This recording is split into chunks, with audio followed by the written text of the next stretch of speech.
Dia para você, doutor Fagner. É um prazer novamente tê-lo aqui no programa para discutir um tema que está chamando a atenção. Inclusive, ontem foi um dos pontos de discussão, né, com o deputado Marcelo Nilo, essa situação aí do orçamento público. O próprio deputado ontem criticou o orçamento aprovado pelo Congresso Nacional, que foi sancionado pelo Bolsonaro, porque se ele, de certa forma, veta, né, o Congresso certamente vetaria o veto presidencial, né, derrubaria o veto posteriormente. Foi necessário ali um acordo, mas a verdade, doutor Fagner, é que o orçamento aprovado descumpre aí de cara, né, dois preceitos. Primeiro, que o orçamento deveria ser aprovado em ano anterior. Então, o orçamento para 2021 foi aprovado no exercício, né, de 2021, algo que eu nunca tinha presenciado, pelo menos eu não sei se o Brasil já teve casos parecidos. Um outro fato é o descumprimento do teto de gastos, que foi, né, uma lei aprovada no governo Temer, né, o governo tampão do Temer, que era para o equilíbrio das contas públicas e agora é escanteado. Fala-se aí de um rombo de mais de 250 bilhões de reais, o endividamento do governo. Até que ponto tudo isso aí, doutor Fagner, seguiu o rito correto da Constitucional e está válido para ser cumprido, hein? Bom dia. Bom dia, Caio. Bom dia, Chico Reis. Bom dia, José Gomes.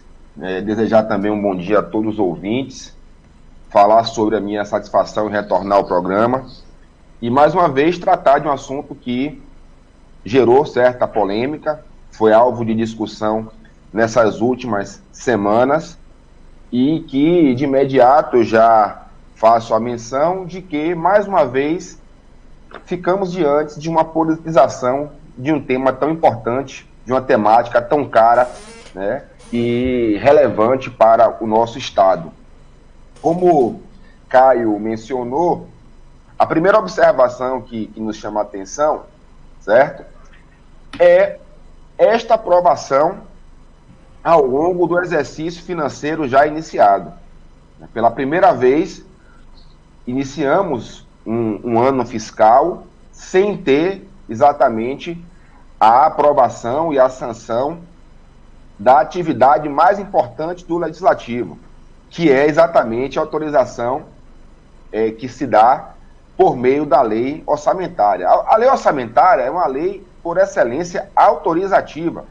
Ou seja, todas as demais atividades do governo ficam vinculadas exatamente ao orçamento, porque é através do orçamento que se faz exatamente a contabilização de toda a estimativa de captação de recursos e também da fixação de despesas. Ou seja, antes de se ter essa linha autorizativa, o governo, na verdade, fica sem, dentro da margem de legalidade, poder desempenhar as suas atividades e despender com base exatamente na lei orçamentária. Então, essa é a primeira questão que eu falo. É triste ver que foi alvo de politização, porque somente após a eleição dos presidentes da Câmara e Senado é que efetivamente entrou na pauta, mostra de uma certa forma também uma desorganização por parte do Executivo, demonstra de alguma maneira um certo desgoverno.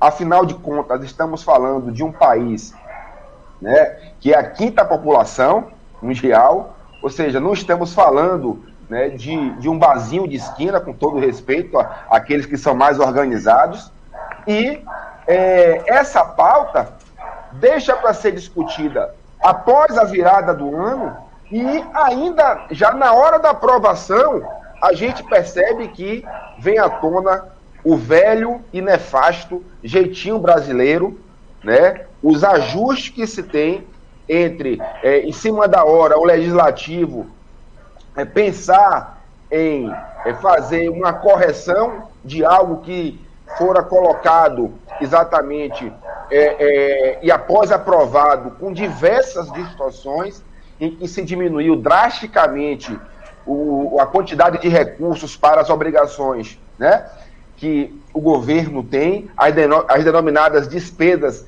obrigatórias, aquelas que são relacionadas às atividades principais, essenciais do governo, e que, por outro lado, né, se maximizou o quantitativo, né, das despesas chamadas discricionárias, que são as despesas, sobretudo, voltadas para as emendas parlamentares que trazem à tona a mazela do nosso federalismo brasileiro, né?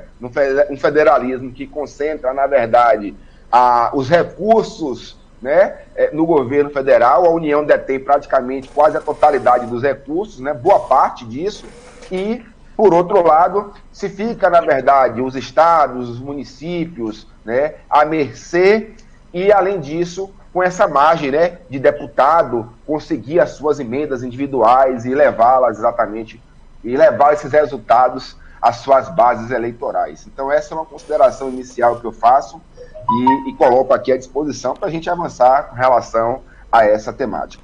Doutor, a gente tem essa dificuldade porque, por exemplo, nós temos um STF reconhecido, né, eu acho que até mundialmente, pelo seu ativismo judicial, sua interferência demasiada nos outros poderes, e a lei é clara quando diz que a lei orçamentária deve ser votada, inclusive, antes, né, do encerramento, né, do ano, digamos assim, da sessão, né, do ano,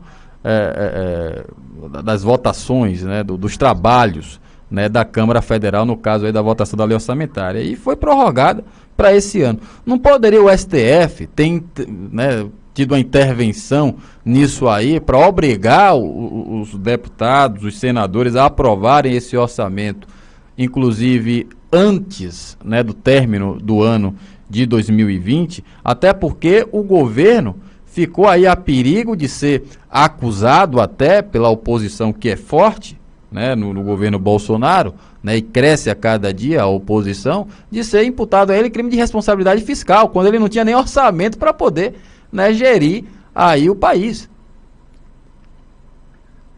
Bem, Caio, essa é uma das temáticas que, ao contrário do que a gente vem deliberando aqui, que o STF, na verdade, não tem uma possibilidade de ingerência direta, né?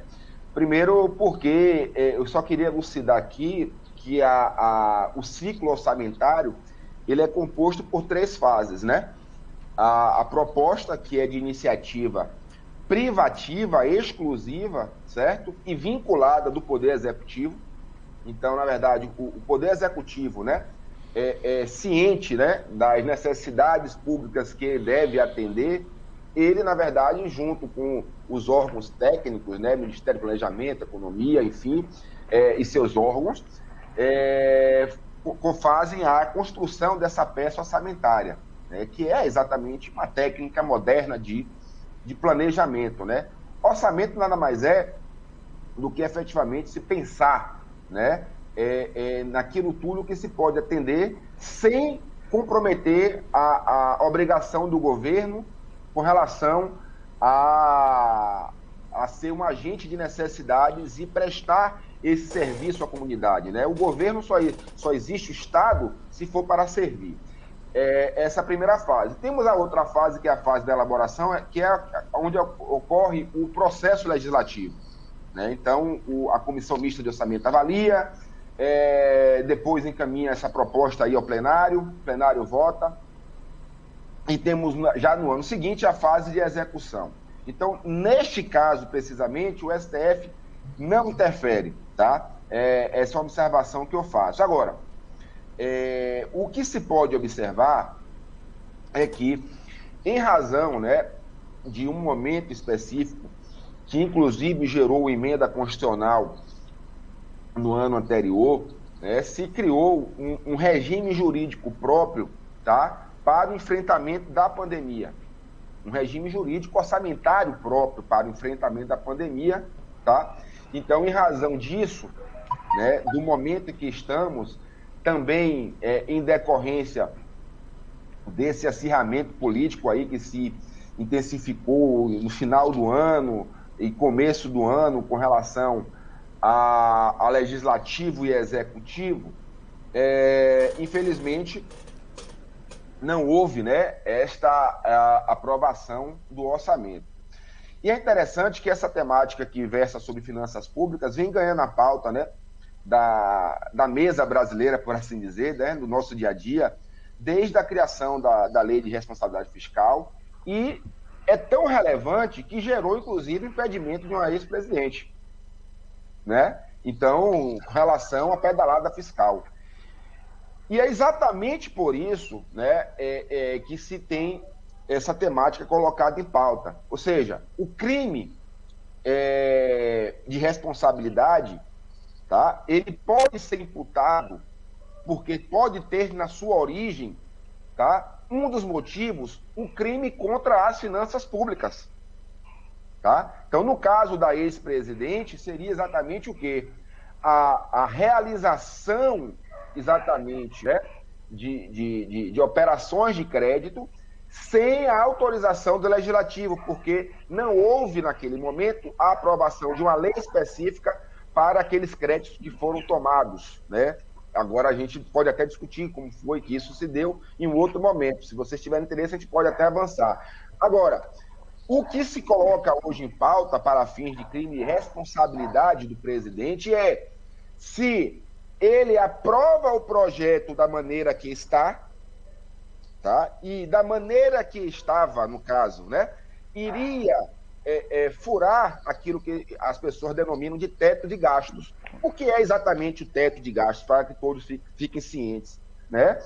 Ainda no governo Temer, houve a aprovação de uma emenda constitucional, e nessa emenda constitucional se definiu que nos próximos 20 anos haverá um congelamento do orçamento de um ano para o outro. Ou seja, ele apenas será atualizado com base no índice inflacionário, salvo educação e saúde, ok? Agora, com relação ao orçamento do jeito que foi colocado para que o executivo aprovasse agora, sem sombra de dúvidas, aí eu também esclareço outro ponto.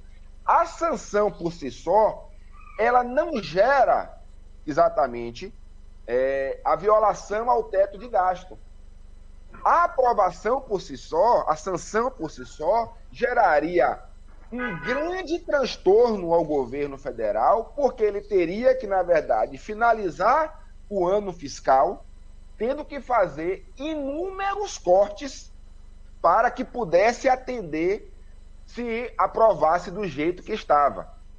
E aí, nesse meio tempo, é que houve o famoso jeitinho brasileiro, com a emenda proposta pelo senador Efraim, que é exatamente de que já ter a lei autorizativa, no sentido de que, primeiro, tudo aquilo que for referente a enfrentamento de pandemia e os programas respectivos de incentivo à microempresa, de incentivo ao emprego, tá? Não exatamente ser um fator que vai compor, né, o teto de gasto. Então, você exclui exatamente do fator do teto de gasto, tá? E, nesse caso, não ultrapassaria o mesmo. O que não deixa de ser uma espécie de pedalada oficial. Correto? Na verdade, a pedalada em si, só para poder explicar esse termo, que é um termo que não se originou, José Gomes, no governo da ex-presidente. É um termo que, na verdade, já se pode considerar desde exatamente a Constituição de 1824. Porque já em 1824 se dizia que no ano seguinte o Brasil teria orçamento, e só veio a ter anos depois. Então já foi a primeira pedalada histórica. Nos anos 80, com relação a algumas ações da Petrobras e alguns governos estaduais com relação aos seus bancos, tanto que esses bancos deixaram de existir, Banespa, Baneb, Banese, exatamente porque os governos tomavam esse crédito com os bancos, né? E esse empréstimo, essa tomada de crédito, se retornava ao banco a ver navios, né? Então, foi a segunda fase das pedaladas, né? Então, o que acontece? A pedalada, no caso do governo Dilma, ela aconteceu pelo seguinte: havia uma aprovação de programas sociais que, na sua operacionalização, acontecia o seguinte: você tinha, por exemplo, o Bolsa Família, que era pago através da Caixa Econômica. Então, o Executivo passava para a Caixa Econômica o recurso e a Caixa Econômica pagava exatamente aquele beneficiado. Então, durante um tempo, com relação a uma falha de planejamento, uma falha orçamentária, o que aconteceu? O Executivo deixou de passar isso para a Caixa Econômica e a Caixa Econômica continuou a pagar ao beneficiado. Isso, claro, né? A grande dúvida, e eu não vou exatamente entrar nesse mérito, era: ora, se a Caixa Econômica continua a pagar sem receber, é uma forma de empréstimo ou não? Então, veja só, se você considera que a Caixa deveria pagar sem ter recebido, aí você, na verdade, está violando, né, também uma outra regra. Por quê? Não quer dizer que a Caixa não pudesse fazer isso, mas só poderia fazê-lo se houvesse autorização do Legislativo.